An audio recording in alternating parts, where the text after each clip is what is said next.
Record. Sweet. All right. So we're going to start something called significant figures, and it's literally what we are doing all week long, every single day. And I'll go through like how everything touches on that. But that's what we're doing. So for today, we're going to start off by doing what I refer to as a homework roll, which I'll explain in a second. And then I'm going to go over what I want you guys to do for the group work. And then we'll do the breakout sessions, and then we should be able to like regroup at some point and talk. But for the most part, once I do this little intro bit, it's all going to be on you guys. So what I want to talk about first is the homework roll. So the fact of the matter is, I have done this for years, but I just don't tell you that this is what I do at the beginning of the year. But basically, I do not grade all of your homework. I only grade some problems, but the thing is, you don't know which problems I'm going to grade until we do the homework roll. So I have a giant, big, fuzzy dice. And the dice has all sorts of different possibilities on it. So actually, let me stop sharing. Stop share. So if you pin me here, what I've got right now is this giant fuzzy dice, and this giant fuzzy dice has it's got various different options on it, and each side is, let's see here. The favorite side is completion. So if the dice lands on this side, then the homework will be graded on completion, meaning did you give an honest effort? You didn't just write down some random words or numbers, in which case you get full credit. Then there's the I'm only grading the even problems, or I'm only grading the odd problems. That tends to be very popular with math teachers. And then there's the really random ones, which is, hey, I'm only going to check 3 questions or 4 questions or 5 questions. And if it lands on one of those, then I have my Dungeons and Dragons polyhedral die that I will then roll to see what numbers those actually are. So that's kind of how that works. So to start off with, we need to actually roll the die. We need to roll the die. And I'm going to share.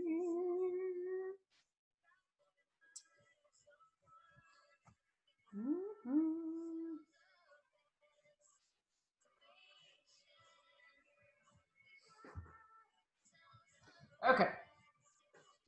So this is my basement floor. My crocodile is staring at us right now.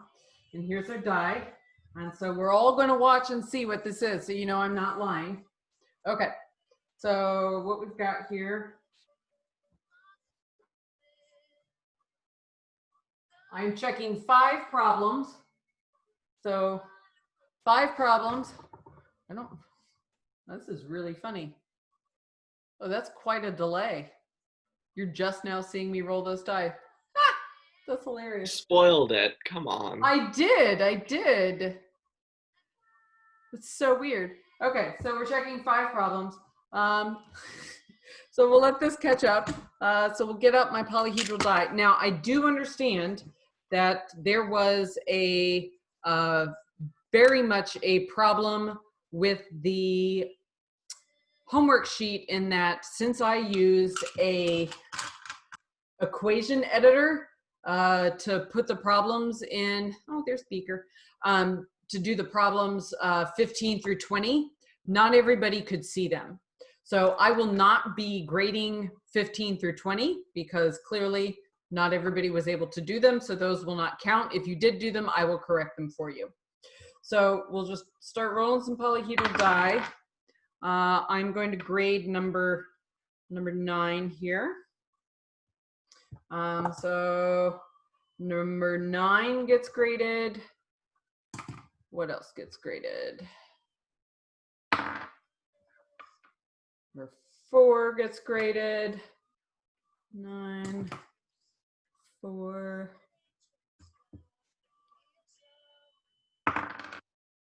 1. Again, weird delay. That was 9 again. That was 1 again. 12. And 19 is no good. 13. I'll just stop doing that. So again, for this homework set, I will be grading 1, 4, 9, 12, and 13. So your actual grade that gets entered on Aspen will be based on those specific problems, but I will grade and leave comments and feedback on everything. So if you have not turned in your homework, well, the way that works actually is if you haven't turned in your homework, then I grade everything when you finally do turn it in. So sorry for that. This is if they are correct. So I am grading those 5 problems only for correctness. Is how it shall work. Okay, so that being said, now let's quickly move on to the actual thing, which is significant figures. So in significant figures, this is something that separates science from math. So science and math both do mathematical stuff, but the difference is where the numbers come from. So I typically say that in math class, your teacher or the textbook pulls numbers out of their butt when they give you practice problems. Like they don't mean anything. Like they're not real. They're just made up because they need problems for you to actually practice calculating with. That's not the case in science. In science, our numbers actually come from pieces of measuring equipment. For the most part, that would be thermometers, graduated cylinders, and balances are the primary places where our information is going to come from. It could also be rulers, any sorts of things. And the fact of the matter is that different quality of equipment gives you different quality of measurements. So your bathroom scale is great for measuring how many pounds you weigh, but it would be no good at all for measuring a small pile of paper clips. It doesn't have enough precision to be able to measure a pile of paper clips. They don't have enough mass. So since we have equipment that has different amounts of precision, we have to essentially have different ways to look at the numbers in science. So all of this week is a new set of rounding rules. I'm not teaching you new math. I'm teaching you where to cut off in your calculator, what numbers to write down in your answer. That's what all this week is going to be about. So in your math classes, they might say, oh, just write down up to 2 decimal places, or just give me an answer to the 10th place. I'm never going to say that word because there is an actual set of rules that tell you what it is you need to do. So for us, what that is significant figures. And I'll call them Sig Figs all the time. So when I push the button and send you guys into breakout rooms, you are going to get your own slide deck that is a version of the one I'm projecting right now. And then on the first slide here, everybody can assign, you guys can assign each other roles, like who's going to do what. But it's really best if when we're in breakout rooms, if only one person acts as the person who will reach out to me, because it makes it much easier. If we just have one liaison who either raises their hand, or in a Zoom breakout room, you can actually ask for help. You can raise your hand and I can come and pop in. But otherwise, on every single slide is some image of data and a few questions, and that's it. So when I am talking about, because a couple of groups had problems last class, so sample A and sample B would be like, I'm trying to measure 2 different things. and this is 4 different levels of quality of balance. And so clearly, if you're measuring the same object on all these balances, it's the econo balance sucks. Like, everybody should be able to see that. It's not very accurate. It doesn't give you very much information. And as you keep using other balances, you're getting more and more information. We pay a lot of money in science for balances that give us lots of information. I have 3 balances in the school that read out to 4 decimal places, and each one of those balances costs about $2,000 because you pay a lot of money to get that many decimals. If I pay so much money to get that many decimals, you better write them down. Like, those are significant. Like, that's what we think about when we're talking about significant digits. It's like, I paid good money for those decimals. They are significant. They should count. So that's kind of the way you can think about this sort of stuff. But as you go all the way through these things, there's a total of, I think, 7 slides for you guys to work on. All the way through the practice is about where we got at the end. So I'm going to stop sharing. And I'm gonna send random breakout rooms. We'll do 5. There's Xavier. Oh, good, I'm glad you joined. So we'll do 5 rooms. So in 5 rooms, then we should be there should be 4 or 5 people in each one. So the other thing I wanna do really fast is the links for your document are on this main spreadsheet. So I am going to share this with everybody right now. And you know how your breakout room gets assigned a random number? So whatever number room you're in, you click on that document. Copy link, done. So I'm dropping this in the chat. There's the chat. Bam, bam. All right. So creating the breakout rooms. All right, I'm gonna start sending you guys in, unless there's any questions before I hit go. Okay.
Hi.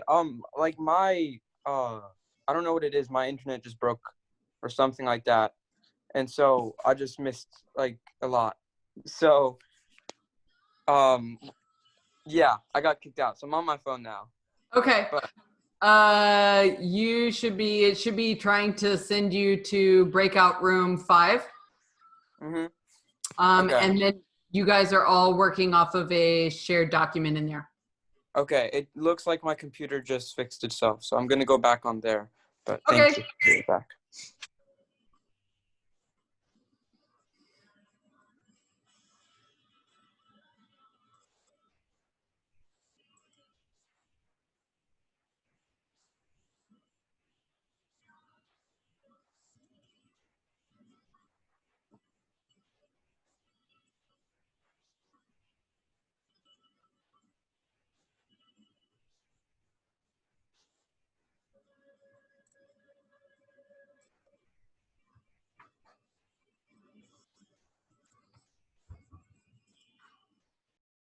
Because it's the most precise. Thank you.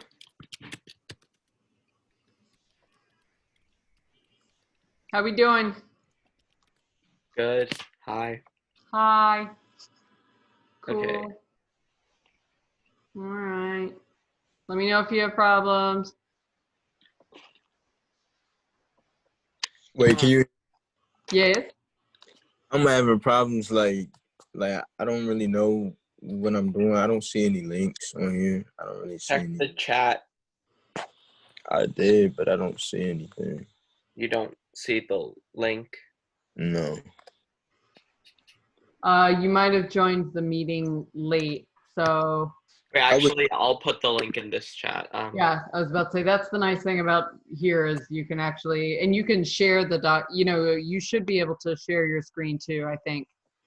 I'm not doing that. I got it. I mean, sure, I totally could. Unfortunately, that feature doesn't work.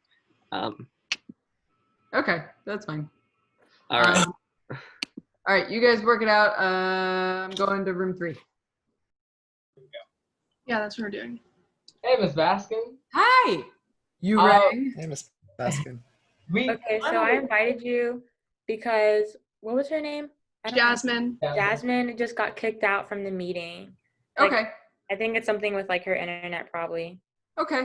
So if I see her, I will put her back in your room. Yeah. Okay, cool.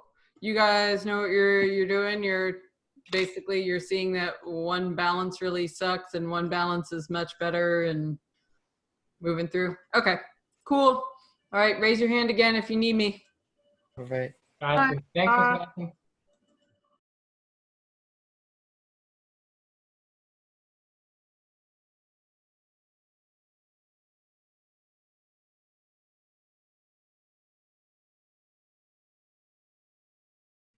I'm back. Sorry, I was on my computer, but it says join breakout room. Shake it.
I got kicked. All right. That's cool. And you were in room 4? 4. Yeah, 4.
Hi, Jasmine. They said you were having internet problems, so Yeah.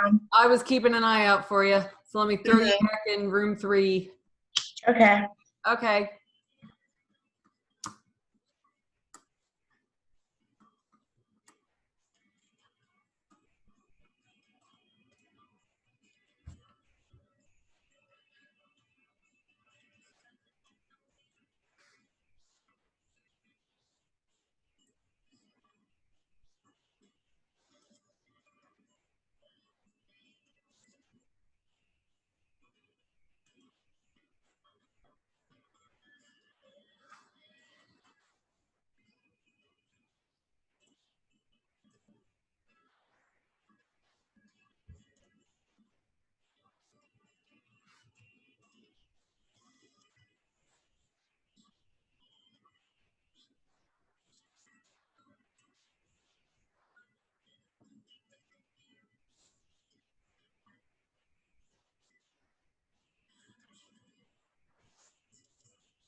Whew.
Let's see.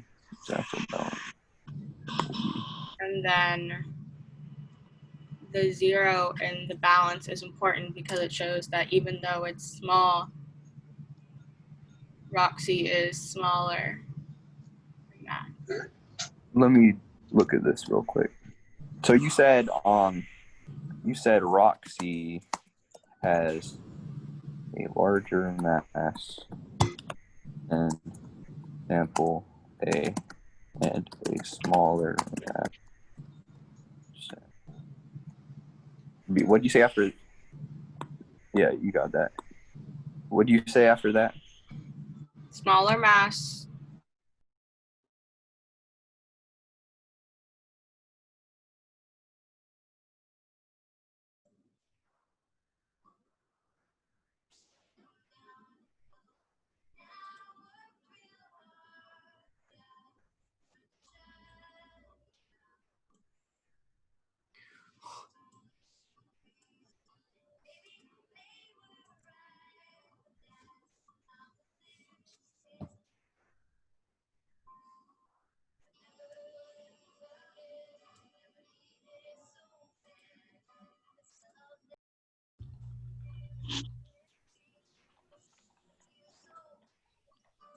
The one above is impossible to tell. Number A is? No, sorry. Wait. Wait, that doesn't make sense. Letter A. Yeah, letter. Yeah, I was a little confused there. Number A. Yeah, letter A. All right. But isn't it clearly like larger though?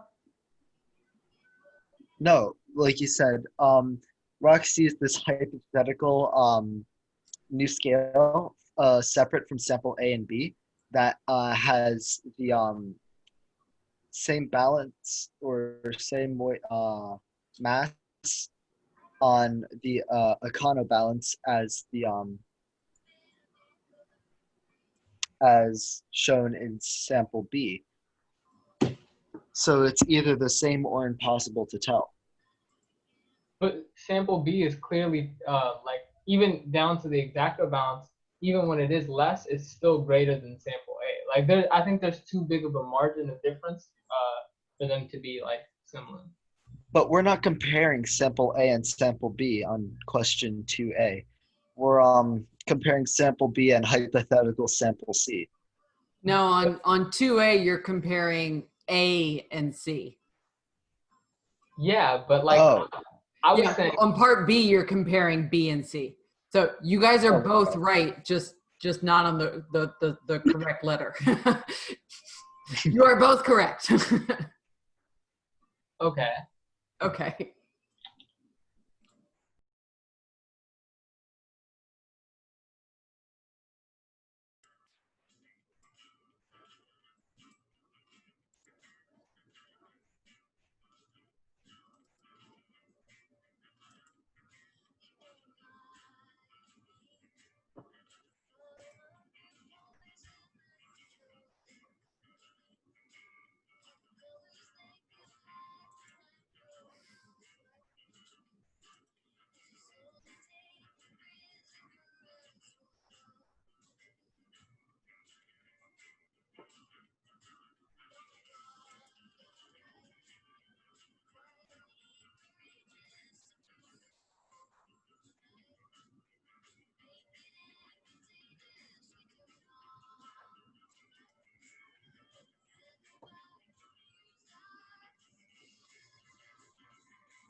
Cool. Everybody's back. Okay. So that was so much nicer than every experience I've ever had on Teams. So I know that nobody like fully finished, and that's totally fine. So like I said, we are literally spending all week long on significant figures. So my recommendation to you now, if you read the email I sent on Saturday, I kind of like laid out a reasonable way to think about the work for the week. So on Mondays, right after this class, or, you know, earlier in the day or whatever, you should always try and knock out the discussion question, which is just, it's low hanging fruit just to get you thinking about what we're doing for the week. So this week's discussion question is on accuracy and precision. And there's some like dartboards, bullseyes, because that's kind of what it is we're talking about in terms of significant figures. They attach to us this notion of what is accurate and what is precise. So there's that. And then if you have time, it'll take you, you know, 15, 20 minutes. If you have time to do the ed puzzle before arts block, go ahead and knock that out. So if you get those two things out of the way before Wednesday, then your week starts looking much easier. The reading, perusal is dead. All right, just like Teams, we've killed it. So we're making adaptations, we're moving on. So you should see on the reading assignment for this week, I have basically given you the reading section, and I've given you my reading guide and said, you have to demonstrate to me that you have attempted to read and process and understand this material. And I think I laid out like, I don't know, 5 different options of something you could do, because I don't know what works for you in terms of how you take notes best on reading. So look at all the options I've given. The last option is, if none of these are an option you want to do and you want to do something different, just tell me what that option is, and that's cool, and we'll just roll with that. So the reading is much more wide open. So really between now and the next time I see you, you should get the discussion and the ed puzzle and the reading done. And if you have time, you can also take notes on the secondary video, and we are going to spend much more time talking about significant figures on Thursday. But as you can tell, it's not like we have tons of time to be able to answer super specific questions during this kind of time. So that's the kind of thing you need to look at all the stuff before you come to class, especially that second class. The way I think I'm gonna try and set stuff up is doing this kind of group work for the first class in the week to let you guys like start talking through the stuff.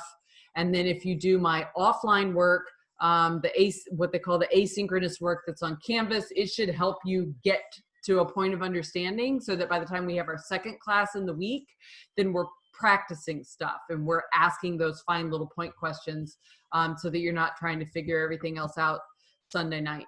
I mean, it's cool if you figure things out Sunday night. I'd rather Sunday night than never, but you know. So if you've got any questions, by all means, hang out. Otherwise, I have taken my allotted time and I am being good and not running overtime because I want to get up too. So I'm going to stop recording and